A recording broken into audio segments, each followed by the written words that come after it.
Ladies and gentlemen, boys and girls, children of all ages, Never a Phase Network presents to you the #1 emo podcast in the world, Emo Kids Anonymous. I'm your host, Rob Laffoon. Unfortunately, Amanda could not be here today. Shout out Amanda. Shout out Catherine on the boards.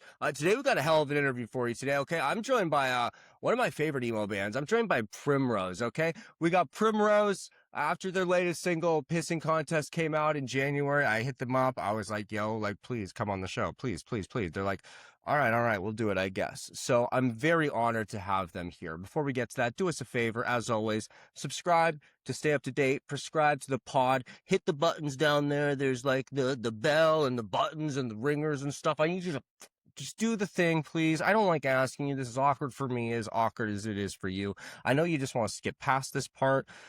Please just do the thing. If all of you do the thing, I'll stop asking, okay? Go to emokidsanonymous.com. Right now at neverphasenetwork.com, there's a super sweet March Sadness tournament going on. We got our own side, the bracket they let us have, and it's mainly bands that have been on the show, plus just like, you know, like I let Amanda and Catherine throw in like Fall Out Boy and Coheed and stuff in there, just like, you know how those girls are, right? Anyways, as always, this episode is brought to you by Protege.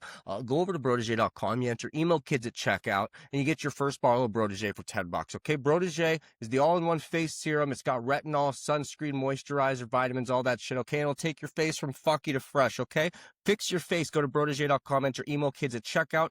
After that, after you get your first bottle for $10, you enter Rob40, ROBB 40 at checkout.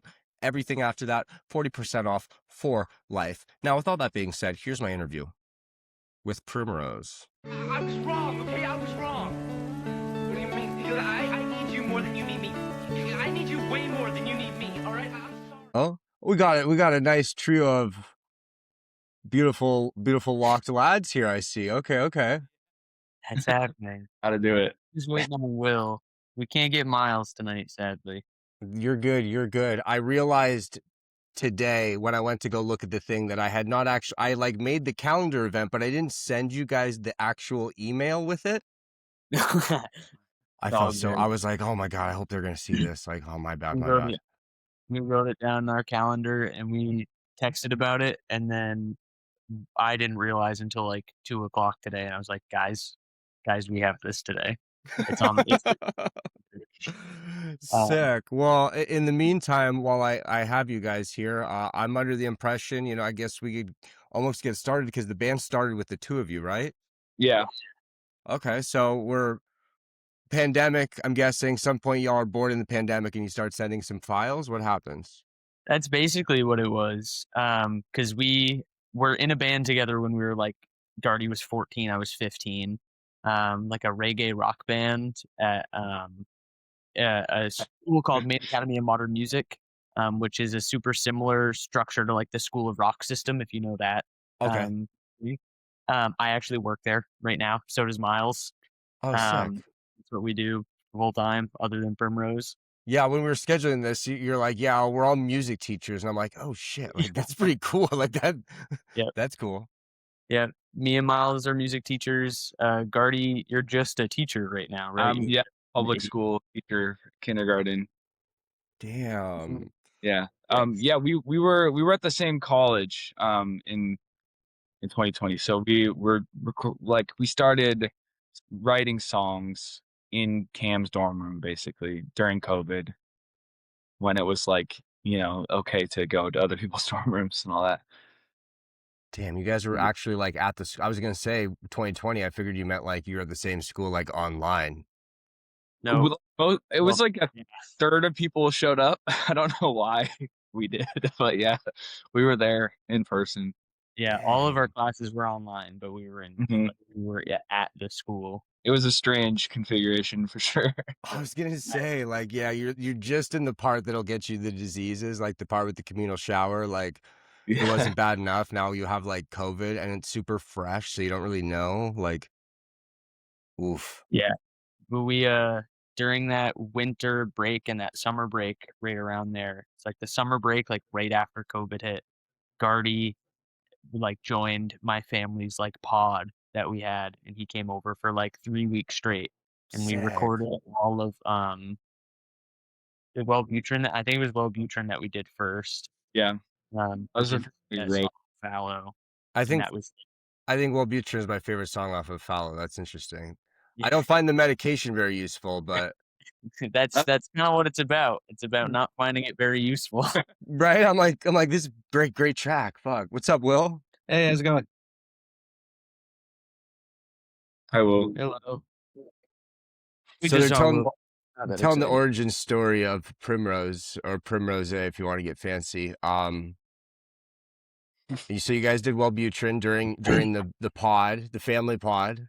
Yeah, and we were kind of just like, well, I guess we have more ideas. And from there, it was kind of like 3 of Gardy's songs and 3 of my songs that I had written. I think the next one we did was That's Not the Big Dipper, because I had never sang before in a band. Like, I'd done backup vocals and stuff, but I had never like been the singer or anything. And I posted a video on my personal Instagram of me playing the chorus to that song for the first time. Like, I never shared myself singing ever, and it got like really good feedback. So then I was like, Gardy, I want to do a song where like it's just me singing on this. You're like, I got the bug. I see the appeal of this. Wellbutrin is both of our voices like at the same time. And then we I like did to call Cam. and it was fun. And then I think we did like Crawling Through the Snow next, where like Gardy basically had like 90% of it and just needed drums and like harmonies. We just recorded it with 2 mics and in my parents' basement. Like we just, Beautiful. yeah, SM57 and like an AKG P420. And we did Sick. drums, guitars, all the vocal harmonies, everything. Beautiful. And then at some point, Will here joins the band, I guess, and Jeremy, right? So way down the line. So we like kind of finished that and we're like, okay, that's it. Like we had released this project that neither of us really had huge goals of this project. Like the goal was that album, and that was our COVID time, and that was it. Yeah, we're just that was your sourdough bread or whatever. Dude, it Yeah. was totally our sourdough starter. Yeah, that was your sourdough starter, kids. Just like let's DIY up a fucking album and throw it on Bandcamp, I guess. When people repainted their house and got really into running, like we made an album. Yeah. And then we like were at a college and it started like coming back, like college life started coming back, and we released this album. We had a good amount of friends at the school who like knew that we made this album, and people started to fuck with it. So we started playing house shows, and we started one of my favorite shows that we did was we played the basement of the chapel at the school, and that was just a rager. Sick. It was super fun. We played a bunch of originals, but then we were also like, we're the cool band on college like campus. Like we have to like play Kilby Girl, and we have to play like we have to play like the college songs right now too. I think at that point, or was that later? What was that? Can you guys hear me? We did I Write too, remember? Yeah, I Write Sins Not Tragedies. We did that one too. You guys were We just did, covering like, that a bunch song? I didn't even know that. Yeah. Incredible. I need to find videos of the Primrose at the Disco clips. Jesus. But we needed a bass player to do that. So we called up Jeremy, who we also knew from this reggae rock band we were in when we were 15.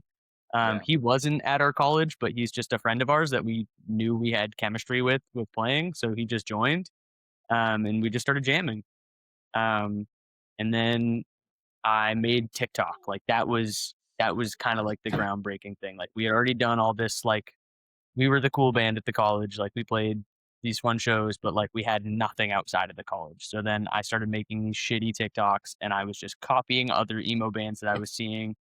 And then What bands were you biting at the time? I remember like when Adjust the Stale started posting, I was like, oh, he's using like the CapCut things. Yeah. Like let me do that. Like let me just go on CapCut and scroll and find a bunch of random things. Shane's good Real at the Fake internet. Flowers, if you remember them, Real Fake Who? Flowers. Real Yeah. Fake Flowers. Yeah. Oh Kif. shit! Yeah, there's some drama with them now, right? Yeah, Kif is a homie though. Kif is a major homie. I don't know the story at all. I know that I've heard the record because you can't stream the record on anything. Yeah, And I found it on Google, or like it was like in a Reddit thread or something like that. And it's like I don't know what's going on there, but wow. I don't know how much Kiff would like me to share or how much like is like public, but I just know they had a feud. The guitarist is kind of like a dick about it and stole their music, and like wasn't letting them get any money, and now they're like split. And Kiff is doing their own thing, and they're re-recording all of the shit right now. Sick. They're Okay, re-recording knees, they're redoing any, but that was like the band that I wanted to copy. Like that was as I was like watching like their TikToks, I was like, I gotta make something similar to that. And Damn, then okay. I was thinking about like what's the only thing that like can separate us. And I was thinking about like these basement shows that we like played or that I went to and when the Boston scene was cool. And I was like, let me make a skit about like going to a shitty emo show. And that blew us up. Like that was like, we went from like 50 listeners to like 20,000 in like a month. Damn. Okay. And do you guys know the band Good Sleepy by chance? Were they around by Yeah. then? I was Yeah, gonna say man. those sweet kids. Yeah, they came on the show one time because I was gonna say Yep. by this point like sports is done and the hotelier are the hotelier. Yep. And Born Without Bones, I was always a huge fan of, and Scott is the GOAT. So I was like looking up to these huge bands. Ravi and the Houseplants is another one. They're not super emo-y, but they're emo adjacent. They were big in the Boston house scene in 2018, 2019. And like just trying to copy that and like make that vibe cool. I don't know if you know much about the Boston house scene and how like the Boston Globe ruined that. No, I don't know that. The Boston house scene was insane in like 2018 and 2019, and then a reporter for the Boston Globe made their way into the community and then was bragging about it on the Boston Globe and doxed all of the houses. Oh, that's fucked up. Like put all the addresses except for that too. Yeah, it was. So it's now like only a couple houses in Alston that are like Wow. a cool thing. They So I was barely really- trying to find a way to honor those house shows with this skit without doxing them and like also promote our band. And that just like it blew it up. That's oh my god. Someone at the Boston Globe thinks they're being super cool and like super trendy and shit like that, and they just fuck it up for everyone. I remember when that happened. I had a place that I really loved to go to. I can't remember what it was called anymore because it was years ago now. But yeah, when all of a sudden you couldn't go, it's just they didn't know Damn. anything anymore. I swear when I've when we talked to sports and Good Sleepy, they would mention these venues and stuff like that and like spoke about them in like a past tense way. Yeah. Damn, I didn't know that at all. Yeah. It just like there's still a couple houses. We played Pasta Planet a couple times. They're massive homies. Like they're still living, and there's a couple more, and there's a couple revivalist houses that are coming back. But like the big houses that like have this insane underground music history just doxed overnight. Damn, that sucks. Yeah. And so we like had these TikToks blow up. And it's me, Gardy, and Jeremy. And then I'm getting connections on social media like Dexter and the Moonrocks, who are like this huge band compared to us. And they offered us an opening spot at this show at Paradise Rock Club, which was like an 800 cap venue. And we were like, shit, we need another guitarist so Gardy can do his guitar solos live, or else it just sounds like drum and bass and a guitar. So we called up Will, who we had met through recording songs. Once we had finished Fallow, we went to an actual recording studio. Okay. Recording. So we didn't do the 257s at your parents' house this time. Yep. That was for like one exception in Bad Sensory and like the singles Runaway, like the singles that came after Fallow. Will was the assistant engineer on that. There we go. What kind of syrup was on your hands, by the way? Maple. Yeah, what kind of maple though? Like there's different. Is it sugar different? maple specifically? Okay. Yeah. I was gonna say this is probably a lived-in experience. As someone, Maine is probably good maple syrup as well. Yeah, it's got to be the real. It's got to be the real syrup. I lived in Canada for 12 years. I get it. Yeah. Yeah. Yep. The maple syrup right on the vanilla ice cream. I was at Acadia Recording Company, and I did an internship there, and then Will also did an internship there after, and so we all kind of knew Jason, who works at Acadia, and like got connected that way basically because Will was working on our sessions, and also like, you know, we noticed he was really good at playing guitar. Well, I yeah, think you guys did like a studio session too together, right? yeah, Yeah, that's we kind of got how it hired for happened. Yeah, because I ran your guys' session when you did Afterglow. So you did Afterglow, Afterworld, and Bad Sensory all in the same day. And I remember there was a moment where I was listening to the takes on Bad Sensory, and I was like, I know this from somewhere. And then I remember pulling up the TikTok and looking at Cam and being like, "This is you, right?" And Sick. um, yeah, and then yeah, so there was a session. Songwriter came in, needed a full band because he didn't play any instruments. So I was offered the spot to play guitar. Cam was offered the spot to play drums, and then we just yeah, the session went really, really well. Cam and I kind of like connected musically, and he pulled me aside and was like, "Hey, so Primrose is looking for a second guitarist because we're opening at Paradise Rock Club in December." And I was just like, "Yeah, man. Yep. This is I got Yeah, early sure. sure. Yep." too. This is early. We are like a month away from doing this, the biggest show we've ever done. And we're like, we're really looking for someone. And we had like tried out someone and they like didn't vibe. And then we were And this gonna is try before out the Moon Rocks gig? yeah. Okay. Tried out someone else and he didn't, or I had like met with him a few times, but he like just wasn't that interested. He just seemed like he wanted to be in a cool band, but he didn't actually care about Primrose at all. Yeah. So he didn't vibe. And then like Will is super down and like also really good and was into similar music. And it was like, all right, let's try it. And I he was gonna came say to that's practice. genius. I don't know why more bands don't think of that. Like there's someone sitting in on your session that's usually at that point, like objectively speaking, usually like a step above you musically in some sense. You know what I mean? Never thought to just be like, hey, why don't I have the guy producing or engineering the record? Like, why don't you just You be don't in the need to band? give Will any more of this ego. No, Yeah. no, come on. Let us know. Yeah. I could tell. Yeah. You remind me of this guy Doug Greon. He engineered my band back in the day, and he had a similar vibe. I think it's similar hair or something. I don't know, where it's a comforting presence where I'm like, this guy's good at, I can tell, like this guy rips shit on the guitar. Hey, man. Very Guy knows. casually too. Doing my best. Doing my best. We got him into practice and he knew his shit and he came like prepped. Like I gave him a few songs and he knew basically our entire discography within like a week. Sick. Came to that practice and then we went and did Paradise and Will let us know at Paradise that this was like the first time he's played for like a big crowd and we're like, how big? And he was like, more than like 50 people. And there was Oh yeah, like 800 this is the people. only band I've ever been in. This is I've never. By the way, I went to school for music fully planning to just be like, I'm not gonna be on stage. I'm gonna do studio stuff. I want to mix, do all that. And then it turns out like playing live is like really fun and cool. So now we're here. it's like being in your 30s and meeting some really attractive woman at a bar and hooking up, and then the next day she's like, "That was my first time, by the way." You're like, "There's no way." Like, that was a fucked up way to put it, but like that's the only thing I can think of. It's just like, there's no way that's your first time, bro.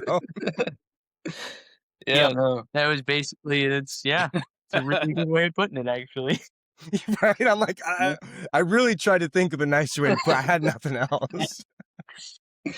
But we did that and it went really well. And then we kind of coasted for a little bit. I was just making more TikToks and we were growing and Jeremy eventually left the band very amicably. He is just like way too busy at the time. He's incredibly smart. He was doing his thesis and he's just way smarter than us. Yeah. So he was Yeah, once you say thesis, yeah. He was making a thesis. He had like some machine tapped up to register his brain waves, and then he sat in the middle, and there was like, I believe, wind chimes, and like the machine would read the brain waves and like make wind chimes. He makes like really experimental, really cool music. I've known him since I was like 5 years old, so like sometimes he's Damn. what you're doing. It's really fucking cool, but it's like, totally a different like avenue of music. Yeah, I was He's gonna like, say, yeah, yeah, that's his mind. Yeah, very ambient and all that. Yeah. jeez. But he was doing that, and we were like, let's make some shitty emo music. So anyway, we need a bass player. So we got Miles, who I knew from MAM. We worked together. He is probably the best keys player in the state. He Sick. does like these. His band is MK Trio. They do like this. I don't even. It's fusion. It's hip hoppy jazz with like Super metal proggy riffs jazz. sometimes. He's It's mad. it's it, me and Will went and saw it live, and we were like, "Why the fuck is this guy playing with us?" It was Sick. truly like one of the most mind blowing performances I've seen like in my life. It was crazy. Damn. he's nuts. And then he just got off. And he's like, "Oh, so we're gonna go play our song." What? I feel that sometimes I go see stuff that's like in a way other genre like that. Like I'm like, that feels like something I would have been dragged to like 20 years ago. And it's like, I'm like, oh shit, like everything I listen to kind of sucks, huh? Yeah. I'm like, fuck. Yeah. But Miles, I mean, he has incredible feel. He's a musician first and like a instrumentalist second.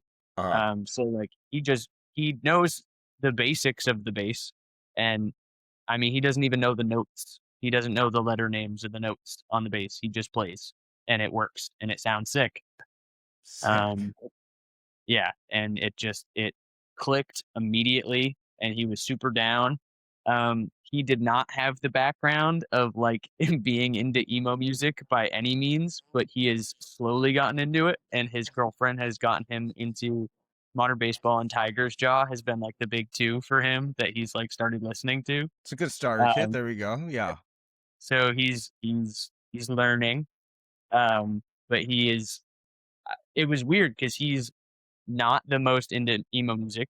He's not like it's not even his like tertiary instrument, not even his first or second. Like never played it before, right? Am I wrong about that?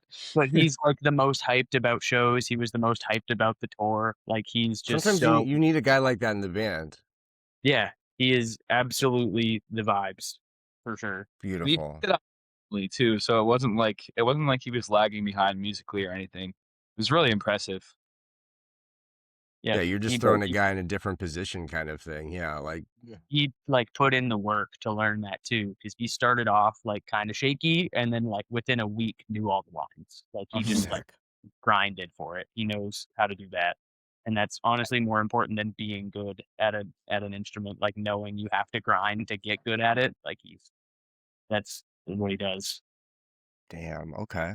So where did you guys grow up actually? Like I'm unfamiliar with that whole region. I didn't grow up in this country. That's my excuse. I'm not totally a moron. I don't know. All around the Portland, Maine area. Okay. Gardy was in Freeport, a little north, and Miles grew up about an hour north. Okay. So Maine, definitely. Okay. Yeah, southeast Maine generally, but like Miles is a little bit farther north up. As an emo band from Maine, I'm not sure if you're familiar. There's this band, The Maine, Yes. and they have merchandise, and it says behind them on their backdrop at the Maine show, it says The Maine is an emo band. Yes. Do you, as an emo band from Maine, do you find this to be stolen valor in any sort of way, or do you see this as cultural appropriation, or maybe like a sign of respect to your region? How do you feel about this? Because they're from Arizona. I think so. They would need to be put to a true Mainer test. They would need one shot of Allen's coffee brandy, and then they would need to crack and eat a lobster whole. Yeah. And if they could do that, How big's the lobster? at least a 2-pound lobster. Okay. Yeah. Throw Can they clear off your water- car at 5 a.m. in there too, just for integrity? Yeah. Yeah. That's like when you have to like the Japanese like wrestlers have to like clean the mats at the dojo and stuff like that. Like that's just like those are just little things you do sign of respect. Like yeah, you're gonna have to clean the ice off the window and start your car up at 5 a.m. on a January day. Like that's Yep. Yeah. that's just training and respect. Okay. you have to be able to finish an entire large Dunkin' coffee, even if it's made terribly, because that's usually when it works the best. You need to. It's when it works the best, like in a caffeine way or a diuretic way. Both. Okay. Yep. Good. Okay, keep going. Yeah.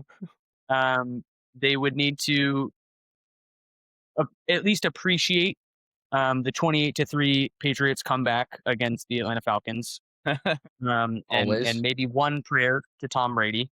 2013 Red Sox. Yeah. Or was it 14? One of those. Yep. Uehara with the like yellow glove winning. But that's a whole New England thing. I'm reaching back. If I was gonna pick a Red Sox team, I'm picking the 04 team. Mm-hmm. 04. My cousin have that on DVD, and we would rewatch like dramatic retelling of the 2004 thing, like documentary style, all the time. Beautiful. Yeah. That's and then you can be the Maine emo Okay. band. The Maine. I'm curious. Do they? I'm not familiar. Do they spell it like the state or like? Yeah, they spell it like the state, Yeah. the Maine. Yeah. Mhm. We're actually in the middle of scheduling them coming on the show. I'm gonna put this one out tomorrow. So Perfect. between now and we're gonna be scheduling. I don't know if this is good or bad of me to be doing, but Amanda's not here, so I don't. I'm either egging them on to like get them to schedule, or I just pissed off the Maine. Either way, I had to ask because like I would, yeah, like I'd get a little territorial with that shit. I'm not gonna lie to you. The Maine an emo band and an emo band from Maine. Just it's a feud and it's meant to happen. Right? I've just been trying to cook up this thing. Actually, do you guys know? Do you know Dear Cincinnati? Of Yeah. course, you know. Okay. Yes, Of course. So I had this band We Hate Rowan on, and Dear Cincinnati Kids are my boys, and Rowan was talking about how they had some shit with they posted this piss jug video and they sent it to Cincinnati, and Troy responded like, maybe we do hate Rowan. And I get a text from Rowan the other day being like, you need to Google Dear Cincinnati band controversy, and I go do it, and it's like this fake feud cooked up on this show, and it's like it seems to be friendly at like the Google AI overviews, like it seems to be friendly, but it all seems to be leading to a matchup at the first ever Anonymania, and I'm like, oh sick, like it's in the ether. So I'll be booking Primrose versus the Maine there as well. We'll sort it out later. Like that for sure. There we go. What are the best bands from the area then in general? I mean, I guess like we open it up to a wider New England region, but what would you say are the Mount Rushmore of emo bands from New England? Born Without Bones. Our love playing homies with Dear adulting. Mass. Dude, Marianne too. Dear Marianne's up there. That's man. Our homies adulting this week. They're our best friends. They're like whenever we do a show in our hometown, like that's the band we hit up. They're the homies. With adulting, they're called? Yep. I don't know them. I'm gonna check them out. I swear Yeah, I've seen that name though, probably. I mean, they're just better than us objectively. So like, please go listen. Yeah. They're dope. And then if you want to pull it back a little bit, Sparks the Rescue. They're like the big band to come out of Portland. I was gonna say, yeah, I saw you guys are playing with Sparks the Rescue, and I thought that was interesting because like they're buddies with some of my buddies. I'm like, I see them as they're like a third wave emo band. Like they're our homies. I mean, they're all just working musicians here, and Maine is small enough that we know all of them. One of the singers, not the lead singer, but the guy who plays guitar and sings, his name is Toby McAllister. He also has like a emo-ish country band. We've played with him before. All those guys play in another emo-ish band called the Xander Nelson Band, and we've played with them before. There's just so many, like everybody plays with everybody. There's not a lot of us, so everybody kind of gets around. I would say they kind of set the tone for emo bands from Maine. They were the first one. That's beautiful because I just started seeing them popping up again like the last few months. Like, Yeah, and you guys have a show with them in May? Yep. We have two, Yep, right? we're playing. Yep, we're playing at a brand new venue. It's called Live at Madrid's. It's a super cool venue. Another like main lore thing that's been happening right now is Live Nation has been trying to put a big venue and tear down like a historical area in Maine. That's really out of And character for the people at Live Nation. Wow. dude, it's insane. Well, our city shut it down, and our like scene showed Good. up. Like we stormed like the press conferences that they need to have. People showed up. The local music scene here is like back. And people showed up, and their Live Nation got pushed. It's not happening. They're not getting their. I have no basis for this really. This is just like my stereotype of Maine is I see Maine as like one of the smartest, like very intelligent, liberal. That's what I imagine Maine is. I see Maine as that. But then I'm like, oh, it might also be like a lot of rural Canada where I lived, and it's like it's not that. There's yeah, there's a definitely saying the like Portland area definitely is very like progressive and very like, for lack of a better word, blue. Yeah. You start going north and you're going back 10 years. It's like Yeah. You start going north, you start going south, kind of. Yeah. Yeah. it's there's it gets pretty bad. But I will say there's a saying of like people in California are nice but not kind, but people from Maine are Yeah. kind but not nice. So we're gonna bitch you out, but we'll help you like fix your tire on the side of the road. Interesting. Yeah. Funny, No, that's definitely what's West gonna Coast happen. versus East Coast thing, I think, where yeah, we're nice to you, but like nobody here actually gives a these people don't give a shit about you, you know? Like objectively. If you guys outside are listening, any of my neighbors, I know none of you know my fucking name, but you smile at me. But we it not every Mainer agrees with everything, but I think everybody in the music scene and adjacently like saw this big evil company trying to come in. We're like, fuck that. Like we're not having that. So then this guy opened at Madrid's. He's a local guy. He is partner at like a brewery around here. And he opens up this venue, and it's Is Madrid's a place in Maine, or are you just kind of trying to trick people at the SEO thinking you're in Spain? no idea, but it's called Live at Madrid's, and that's the whole name. Like Madrid's, it's Live at Madrid's. Hell yeah. I like that because that could also read as live at Madrid's. Could. It could. Yeah, right? Beautiful. Okay. Well, shout out independent venue owners. Like that's that's a sick thing for your community to do because these people around here they'd fold in a minute, you know? Yep.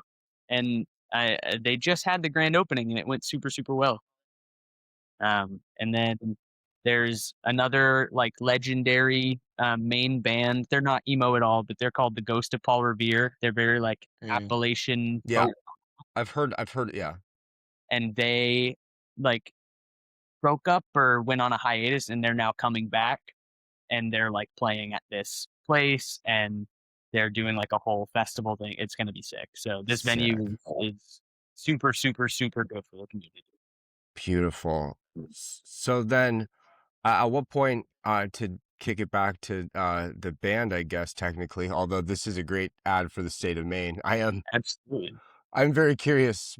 Not the northern part. I feel like I've lived in the northern part of Maine already. I feel I've been there. It's Alberta, Canada too. Sad in the Northeast. What like at this point? What was the process for recording that one? So that one, we kind of flipped everything on its head where we had the ability to demo all this stuff.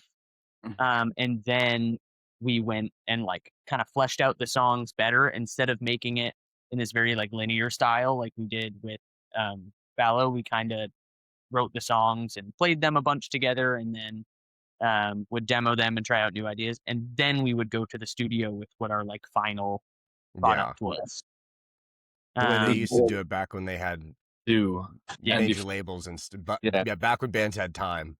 Yeah. And it was super fun. These songs have blown us up. Kermit is like a week away from hitting 1 million, which is nuts. Like, Yeah, I had Kermit sent to me random, like 7 or 8 months ago, like just on a whim, and I'm like, Yeah. "That's okay, cool." Like, and I'm like, "Okay," and then like it gets sent again and again, and it starts popping up, and I'm like, "Oh shit!" And then it's like, "Who is this band?" So like, yeah, Yeah. Kermit be doing numbers. Which, It- ironically, my favorite song on the record is the Lizard King one, which. It's an Yeah. Office reference, but I really, at first I thought it was a reference. Do you know the video Drinking Out of Cups? Yeah. Yes. I thought it was a Drinking Out of Cups reference at first, and I was so hyped. Not me, no way. I fucking love that. Yeah, video. I say not my chair, not my problem. Like once a day, chair, I not was, my and I was like, "Oh, it's The Office." I'm like, "Oh shit, Amanda's not going to be here. She'd be so bummed." This is like, I've never seen The Office. I've seen the fucking lizard video 6,000 times. You don't even know my Yeah. name. But like up to interpretation. Yeah, right. Yeah, that's how I interpret it. So I connected with it a lot, though. Yeah. Yep. That was that one. I think that might be one of my favorite ones to play. It's really difficult to play though. Mhm. So when we went on tour this past summer, we Should. didn't bring that song. But I think I like they say we didn't bring that song like it's a suitcase you just left and not like a thing you could fucking play from the air. didn't bring it in the mental load. Yeah, the mental suitcase. I keep saying We had should but we did bring back one exception. We brought back one exception. So It evened that's a out. song thank God. me and Gardy really never played after its release. Like we played it the first couple months, and then never played it. And then Will was like, "Guys, we have to bring this back." And the downside is I got really into like open tunings and stuff when we started making those singles. And then I like kept doing different tunings. So it's like we didn't just stay in FAC GCE or something like a normal band would. We just it was back and forth, and that's in like. And you're starting to have you're either the guy switching 5 guitars for 6 Yeah. songs, which is inexpensive. It sounds pretentious, but like it's expensive. That's the main issue. Or you're the guy spending 7 minutes during the set tuning because like that's a bitch. Like, what did you Yeah. pick? Well, we just didn't play. We Okay. didn't play. And then Will reharmonized it, or just like played it in a different. Well, yeah. I figured mean, out. the thing with all those tunings is it's just like you just revoice the chord in drop D or standard. So that's just what I did. I mean, the thing with open tunings is like they're all just 9 chords anyway. So you just play 9 chords.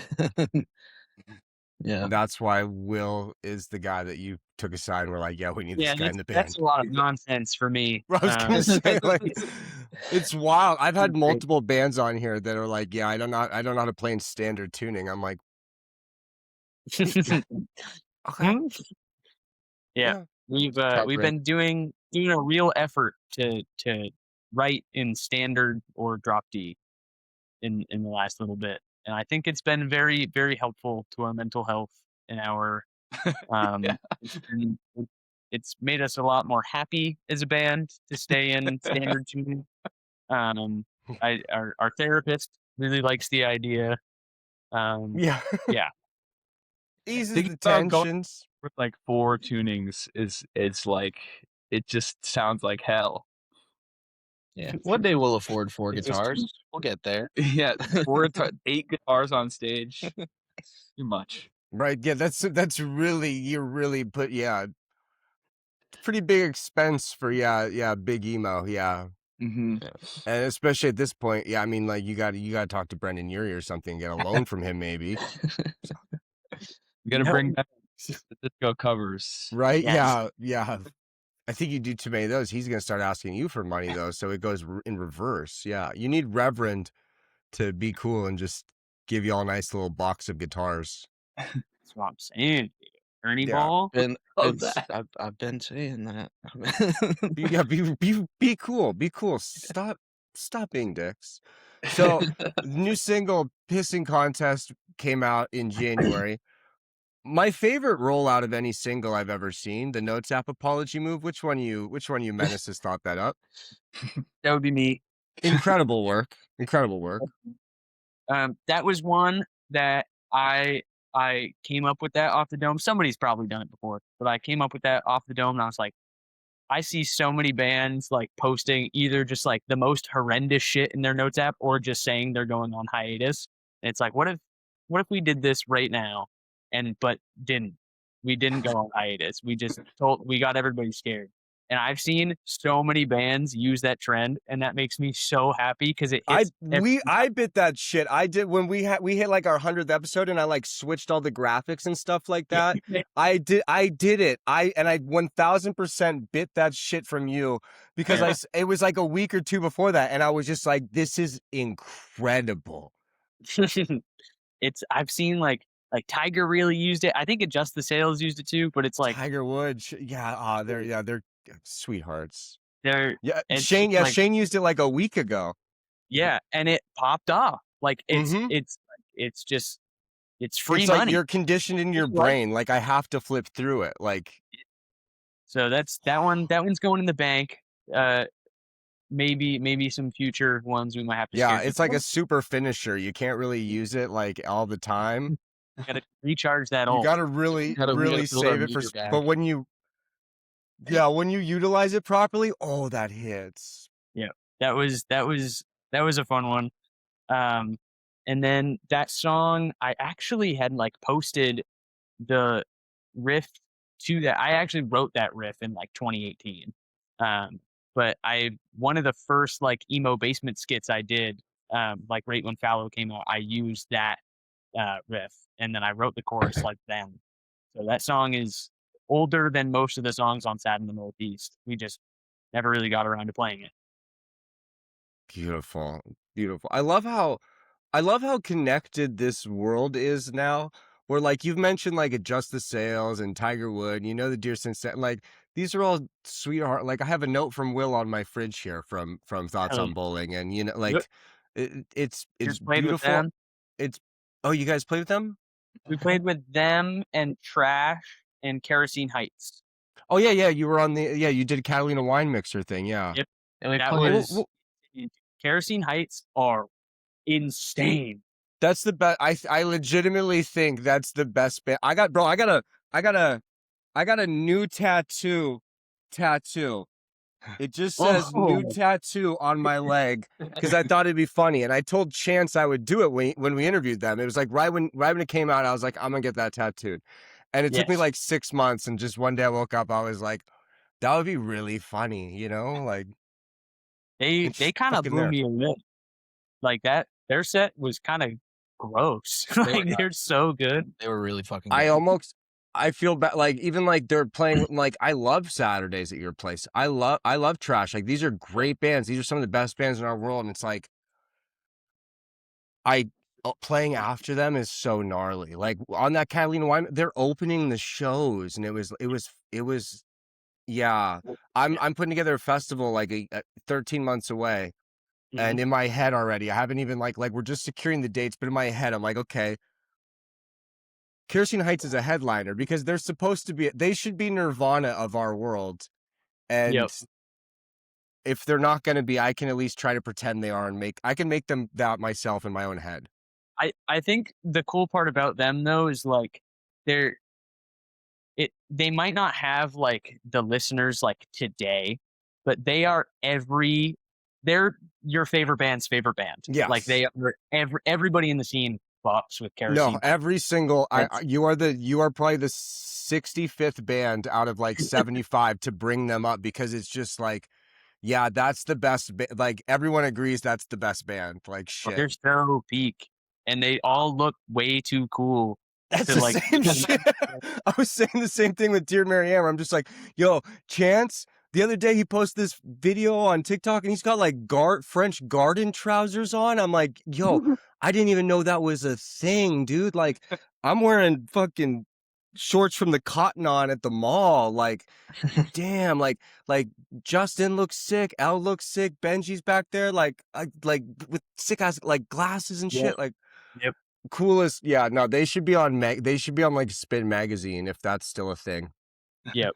Trash, we are like homies with. We played with him a bunch, and like Derek's just the coolest dude ever, and will always like promote others around him as well. I think Derek. When I had Shane on from Adjust the Sails, Shane said Derek is the president of emo. Yeah. Ironically enough, I think the only competitor to him is Shane, maybe, or Freddie. I it's got to be Derek. I think it's Derek. Yeah. Like I can totally see Freddie like running a department, and I can Yeah. see What's the Members of the cabinet. what's the cabinet of emo today? This is a great question here. Okay, let's play cabinet? West Wing. So Derek Barry is the president. President Barry here. We Who's got the Shane. JD Vance? Shane is JD Vance. It might be. It might be. And then you got the like politician that's like moved on now and is like posting like funny story, and that's like Mom Jeans off in the corner like posting his fishing reels, and it's like, Sick. man, Like Obama with the fucking playlist. He's Obama just doing the tour. Yeah. All right, Jesse Lacey's Bill Clinton. Keep going. Yep. I think Scott Aoki's got to be somewhere up there. He's just in so much. He's got to be. He's Department of Defense at this point, I There feel. we go. Yeah. I don't know. There's so many people that could be in the cabinet. I don't know if I trust any of these people in positions of power, though. Oh no. I don't know. How many emo people can you put in charge of the military before things happen? You're This is probably gonna need terrible. to put 3 or 4 of them. It's gonna be a soft ass military, though. We're on the toughest genre. No thanks. Oh, I don't know. Who else I'm could going in be? charge of the military. I'm putting Leisure Hour and Emway in charge of that. I don't know why. I feel like those are 2 bands that will just fuck your shit up. Like Reagan, Maybe Stu, Summer doesn't Breeze matter. Throw Who? Summer Breeze. I put Mike in charge of like the zoos or growing weed or something, maybe. Agriculture. Yeah. I put Mike in charge of testing the weed and fucking making silly memes. I don't know. It's like there's so many bands out there that I don't know, man. There's something about like the Midwest emo like DIY thing of just all these bands grind so hard. No, I think it's the coolest shit ever because it's like I grew up in like third wave emo and everyone there's only like we're talking about it's like there's only so many spots back then kind of thing maybe, so there's always this competition. Like I had the dude from Q's What We Aim For on here and he's kind of like, oh, we could have the same spot as Paramore. Like there's no more fucking spots anymore. Yeah. There's no fucking seats on the bus. We're all standing, so it's like let's have fun on the bus. There's not that same bullshit. Like everyone loves everyone in this world now. It's sick. Yeah. I don't know like any like real beef with like bands in the scene. I don't think I've been trying to cook it up so many times. It's not real. It's never. I hate to like break the fourth wall here, but the beef is never real on this show. It's we played a show with Dear Cincinnati and We Hate Rowan and Adjust the Sails on our tour. It was in Atlanta. I think that's when we played with all of them, and they're just all homies. We were all just hanging out the whole time. It's just that was the awesome. infamous show where Rowan they sent the video and Troy sent it and unfollowed them on Instagram, and Rowan and Voss and them, they were super scared to show up, like they actually didn't like them. And then David's like, oh, that was Troy. He's like, that doesn't make it better. Damn, you guys were the other band on that bill. I didn't even. Wow. Yep. Dude, it's crazy too, because like I don't know, I feel pretty young compared to bands in Maine that have made it, and then like we go play that show and it's like Shane's older than us, but like we're playing with a bunch of like, for lack of a better word, kids. Like these kids are. I know. They fucking rock, dude. They're so good. I have like different like every band that comes on, 99% of them in my head, like you're just like automatically like my friends or my family. You know what I mean? But then there's like some of the younger ones that are really good. I'm just like. I have like Dear Cincy are the like those are my little homies. Like I will be your guys' fucking unbiological uncle. Y'all need a place to stay. I will pitch your shit to anyone for you. Like it's impressive as shit. And same with like you guys played that show with bowling, you know, like Berkeley's like 20 years old. Yeah. 21 now. I think he's 21. And just like what the like I was so stupid.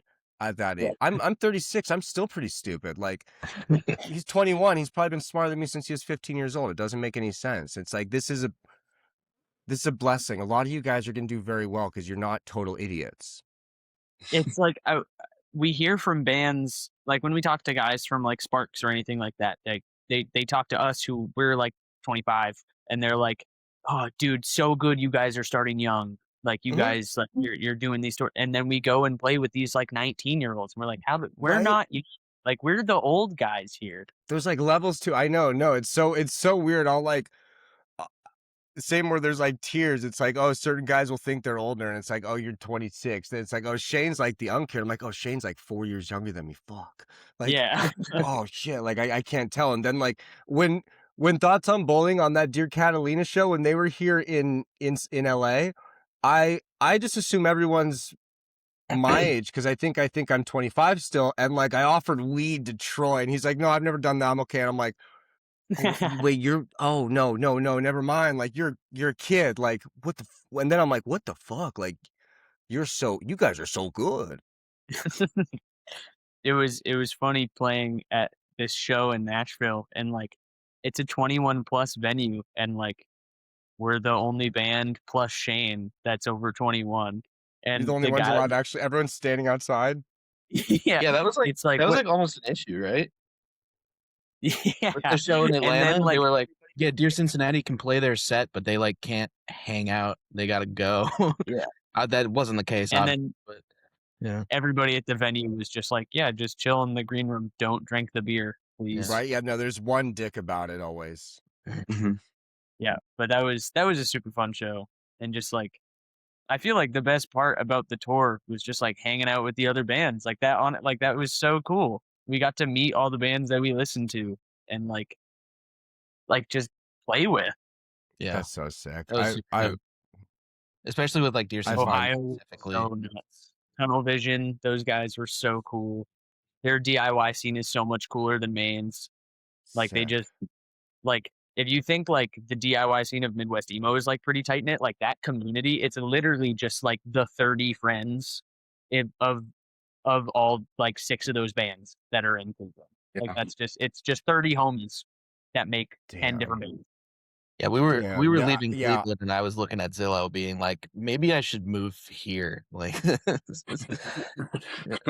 I had the same thing. Literally, this like I was interviewing Tequila Mockingbird. You guys ever been to Lansing, Michigan? No. Okay, so No. Kiefer from Tequila Mockingbird runs ran shows out of their house. The Goblin Zone, it was called, and we had a bunch of Michigan bands. They'd all talk about the Goblin Zone, and then they came on and they're telling me all these house show stories. And I'm like, I asked them, which in hindsight, since they're from Michigan, this was fucked up of me. But I was like, what's in the water, up there? And they're like, nothing's in the water. Like this is like hard work that we do here, and it's basically like we put on these shows, and then we show up the hardest. We're moshing, we're crowd surfing at like this and that. It's like I was doing the same thing. Like I made a TikTok about it today where it's like, bro, I was low key thinking about moving to Lansing, Michigan. Yeah. yeah, And like I don't think we can ever leave Maine. I don't think I can ever leave Maine. Like this is just where I am. But like we've dreamed about it, of like living in a space that has like a real scene. Like the music scene is coming back to Maine, but the emo scene isn't really here. Like there's fans of Sparks for sure. There's fans of us and Adulting and Pierce Brosnan and like some of the other smaller emo bands, but there's just like there's no. Is there a band? Like, was that a band named after Pierce Brosnan? yeah, it's Beers Brosnan. Okay. Yeah. Incredible. Wow. They're another small local band. I believe the drummer actually owns one of the venues in Portland called Blue, which used to be like a jazz bar, and now it's a nonprofit, and they do a bunch of punk shows there. Sick. I peed next to Pierce Brosnan at a Bruce Springsteen show. I tried to peek. I tried to peek at his 007, but there was like one of the, the perv guards they got there, so you can't. Yeah, they don't want you doing that, which is not good behavior. But the guy was James Bond. I don't know. How could you not? tried harder. Exactly. Yeah. No, we all pee a little bit when it's important. I was 5 beers deep at the Bruce Springsteen show. You know, I paid like $400 at this point. Like I think I earned it. Just for the beer too. $400 Yeah. for the beer. The ticket was $90. That was just the 4 drinks. Yeah. Yeah. Incredible. Who are your if you guys could take Primrose LLC and relocate like some big evil corporate entity, you could move to a different state, not for tax purposes, but for friends and community. Where are you picking? Derek Barry's house. Okay, we're going to Springfield. Yep. We're gonna go live with him. We're gonna live in his studio, all 4 of us, just crashing in the studio. It'll be great. They call that the Oval Office. I don't know. I think Ohio was really like they showed up. That was like Cleveland was the most fun. Well, there was lots of really fun, but it felt like they had the most like active community that like everyone knew each other. Where did you guys play in Ohio? All over? Where did we play? It was Cleveland. It was will find it. Brothers Lounge. Yep. Yep. Did you guys play in Cincinnati or on the other side of the river by chance? Nope. That was in like the Nope, first that was- draft of the list, but it didn't end up. Okay. There's this venue there. I can't remember. It's the Revival House. Yeah. It It was was, a church. It's in Newport. Yeah. Yeah, they were on the list, and then May Halls was another one that was on the list. Sick. Yeah, and we ended up. It just worked in our schedule to go do the Brothers Lounge. We will discuss what I'm leading at after this finishes recording. Anyways, to keep going. So, Pissing Contest comes out. It's just a single. Are we? What's on the horizon here? We have a full length coming out, an EP. Like, are we just doing the single run again? We're writing. We're working on a lot of things right now. We set up a Patreon for the first time, which is I don't even want to advertise for it because I still feel kind of icky asking for You money have to advertise for it right now. Links down in the bio. Yeah, you send me that when this is done. I'm gonna put it right there. We have a bunch of demos on there. I got a bad concussion in October and I could do nothing but like write music. Like I literally couldn't look at a screen. So I was like pressing start on my laptop and like looking away from the screen. And What'd you do? An amp fell on my head at work. What kind of amp? Like a big PA amp. Like it was like supposed to be chained to the ceiling. Like, you know, when you go to bars and the ones that are like hanging. Yeah. Just. Oh my God. We're all good now. Nope. Damage. That's your Vontez Perfect hit right there, bro. Shit. But it was like I just had to do something. I was so bored, and I made like a bunch of these demos, and we just don't know if they're going anywhere yet because I had too much of a backlog of song ideas and not enough band time together. So we threw them on there, and now it's like, all right, let's start addressing them one by one. And Gardy has a backlog of songs too, and I just bought a house with my fiance. And we actually had our first practice here because I built the studio in the basement. Yep. We just had it today, and we worked on like 3 new originals that we had kind of fleshed out and now are legit tunes. So lots of things being worked on. No idea where it's going to go. It might be a single. It might be 3 of them at once. Who knows? But new stuff is definitely coming. God, that's awesome. An eventual coming at some point. An album at some point is coming. Beautiful. I was going to say, yeah. Speaking of albums, though, I have to ask. So, South and the Northeast, it's 7 songs, 20 minutes. Mm-hmm. You classified that as an LP. What are the lines for an LP and what are the lines for an EP here? Because you're really riding on this Joyce Manor line here, the JML as I call it. It's definitely an EP. I don't think we have a full-length album yet. I think we have 2 EPs and a bunch of singles. Yeah. But also, when I upload music, I just click whatever button does it the fastest. So, hell yeah, it's beautiful. There's no method to this madness. It's just straight chaos. I appreciate that. I don't think of it as an LP in my head canon. I think we have 2 EPs and a bunch of singles. Mm-hmm. I didn't click on it, but I saw there was a Primrose thread on Reddit, on the indie Reddit, And I was very curious if some neckbeards were going to get into it about that right there. I was like, that's such like someone that takes it way too seriously could get real worked up about that.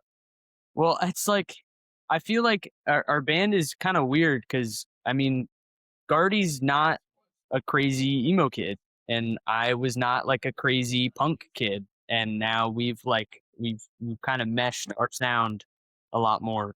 And Will coming in and Miles coming in, and even like they just everybody kind of puts their sound together, and we have this extremely us sound. And I don't think we're able to try and mimic anybody else because we just sound like how Primrose sounds. Right? You guys have a very It feels wrong to call it Midwest emo. It also feels wrong to call it rock. It feels wrong to call it indie. I feel like we're the Black Eyed Peas. Like it's pop for people who don't like pop, rock for people who don't like rock. Another like office. the Black Eyed Peas. The Black Eyed Peas of emo is going to be the headline. I'm sorry. That's awesome. That's incredible. Wow. Emo for people who don't like emo, pop for people who don't like pop, rock for people who don't like rock. People are going to find an issue with it. We're not going to be emo enough for some people, not going to be indie enough for some people, but we just kind of fuck around and hit things, and it's fun. L'Haim. Hell yeah. Hell yeah. As long as it's loud. Yeah, we're loud. That might be one of my favorite. Dear Cincinnati, they refer to themselves as the Taylor Swift of emo. And I thought that was great. I'm just like, that's sometimes you gotta think of these bullshit headlines sometimes, but I was like, damn, Black Eyed Peas. They would Wow. call themselves the Taylor Swift of emo. I felt bad the first time we had Dear Cincinnati on here. I'm gonna blame this on David. Logical explanation. Their side, his phone filled up, I think, and it didn't record anything. And I felt so bad. And we interviewed them like right before or right after we interviewed Rylan from Origami Angel. And they're so excited. And they're like shout like all this stuff. They want to say this and that. And we love, like, we're like, these are the sweetest motherfuckers, you know? And then I go to like look at it, and it's just an hour and a half of me and Amanda like talking to nobody. And I'm like, I'm so sorry. And I released a graphic. I was like, I'll still like, you know, come back. I was like, I'm gonna do my best to promote you anyway. And I did a graphic like the same way I would for a normal episode, but over the top in a red bar I put canceled. And immediately like Mitch from Saturdays is like, bro, this is like not the wording I would have picked. I'm like, I know I'm being a piece of shit right now. No, those guys. I love Saturdays at Your Place. I went and saw Carly Cosgrove Saturdays at Your Place and Arms Riley. Length. Oh, And shit. Yeah. And I think that was my favorite emo show I've been to. They rock. That was right after Saturdays at Your Place signed to that label that they're not a part of anymore. Like right when Tear Cards blew up. And the one that's not around anymore, yeah. Yeah. And one of the ones that's not around, yeah. Arms Length is nuts. I think they're my favorite band in the scene. Will might agree with that. Their last two albums were fucking. I didn't fuck with Arms Length really until like I liked the record when it came out in May, and then literally this last weekend I put it on like Friday and was like, oh shit, like I'm a dick, like this is great. It's just like everything you want, and like everything you shouldn't be listening to if you're not a happy, healthy person. Yeah. Like none of these songs are just detrimental. It's songs that make you want to put your head through a window in like the best way. It's just, yeah, I don't know. I love them so much. No human's supposed to feel that much from art. I think that was it. I was just like, it's like normally I'm in like a yearning mood. Like, let's have a nice time and talk about how we're uncomfortable at parties and like girls are pulling out tarot cards and we'll say it funny. So like I had to be in a certain vibe, and I was just like, oh, this is, I got to morning person. I'm like, oh fuck. Like, Yep. Yeah. As a non-resident emo kid at heart, Gardner, what is your favorite emo record? Oh boy. I gotta be honest, it's Best Friends by Mom Jeans, I think is Best Buds. That Incredible. one. It's really good. I love that album. Yeah, I'm like, I've it's also like similar to Miles. Like being in this band has exposed me to like emo and Midwest emo music, because before then I really wasn't like into that. I kind of grew up on like, I don't know, I like jazz, I like all sorts of stuff. I like grunge and like punk music. But I've really gotten into it and learned to appreciate it mostly from seeing it live, because seeing Midwest emo or just emo in general live is like just so fucking awesome. And I Yeah, love it's one of the rare genres that kind of hits a little harder in person. You're like, oh damn, Yeah. like there's more. Yeah, So I'm in the process of being educated still. beautiful, sick. Before I let you guys go, what else is on the horizon here for 2026? Is there anything you need to tell these people? Primrose ain't stopping. We're just gonna keep going. I think the only thing that's gonna change is we're just gonna become more authentically ourselves. We're probably just gonna start recording and mixing everything ourselves from now on. Pissing contest, we completely recorded. Will mixed it himself. We just sent it off to be mastered. So I think almost everything from now on will be just Primrose. It's just us. It's whatever we create and work on. That's what Will I Am and Fergie and Apple D App and the other guy would do. Mhm. Exactly. You know, keep that spirit alive. I respect that. And if you need your emo album mixed, Will do it for cheap, and he'll do it really well. If you want it Yes. to sound like pissing contest, he'll do that. Bing bang boom. There we go. You're afraid to advertise the Derek Patreon, but uses- we'll offer Derek mixing uses- services. For sure. I'm Well, trying to quit my day all job, right. dude. Right. Well, thank you guys for joining me. No, thank you, man. Thanks for having me. Thank you.